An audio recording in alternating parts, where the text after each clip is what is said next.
today I'm working on finishing off the shower. One of the things I need to do is put the hot and cold water lines in.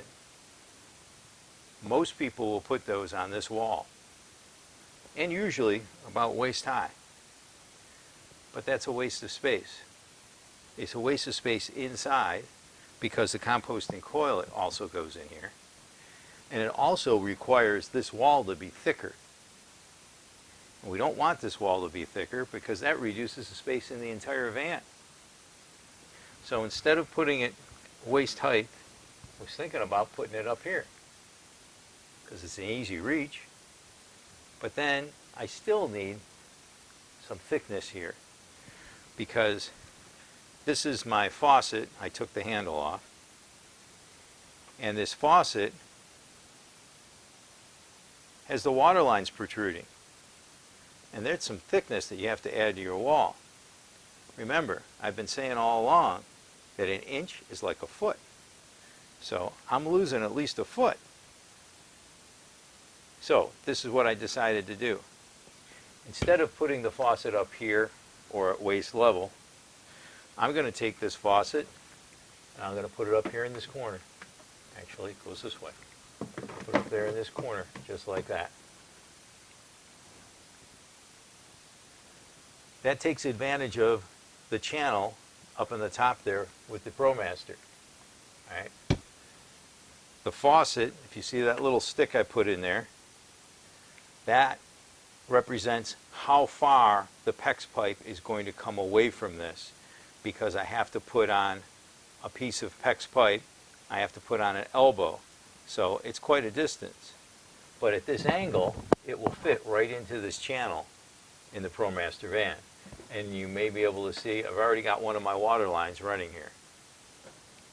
I'm going to connect to this PEX pipe a flexible stainless steel hose and then connect it to the faucet.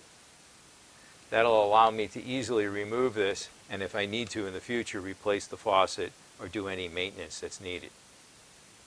So that's today's job, and hopefully this gives you some ideas for your own van build.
I was a terrible painter.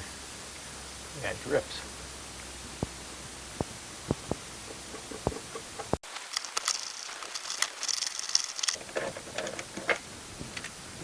Some people may be wondering why I'm not putting one in the center. That's because that's right where the faucet goes. No way to get a bolt in there.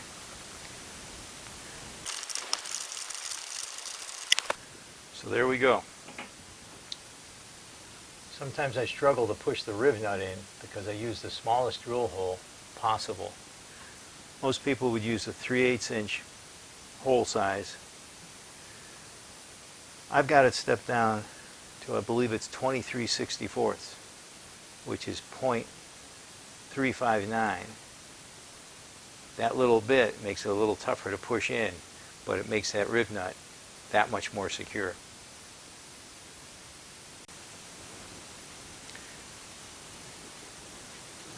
Here's another tip.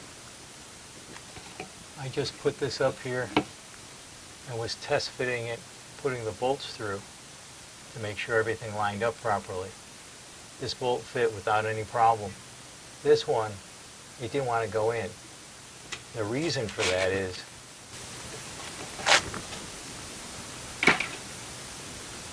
the angle that this is at.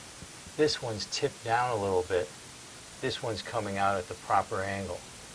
So if that happens, the safest way to fix it is to take and put your riv nut tool back in.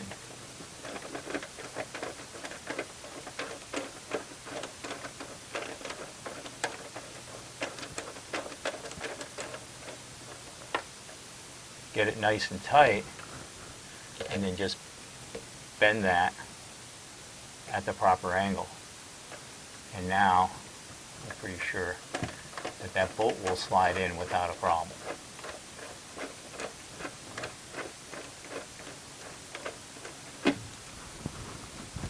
It doesn't have to be off by much, and it won't go in.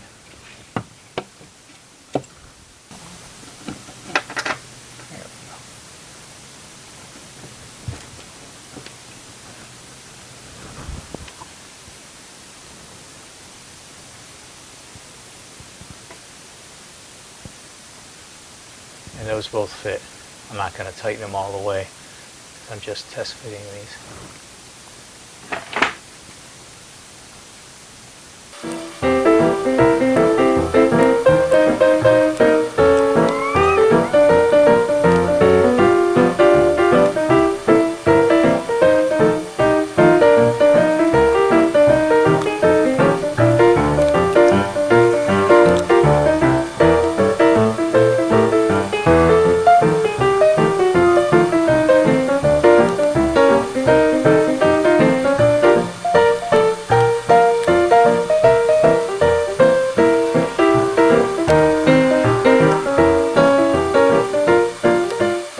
Final assembly of the shower, putting in the shower faucet.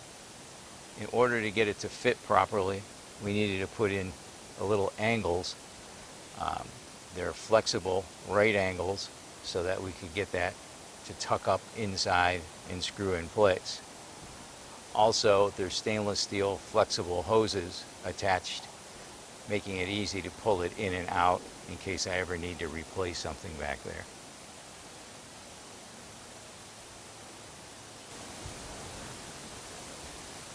And the shower is almost complete. A little touch-up paint here and there, and it will be done.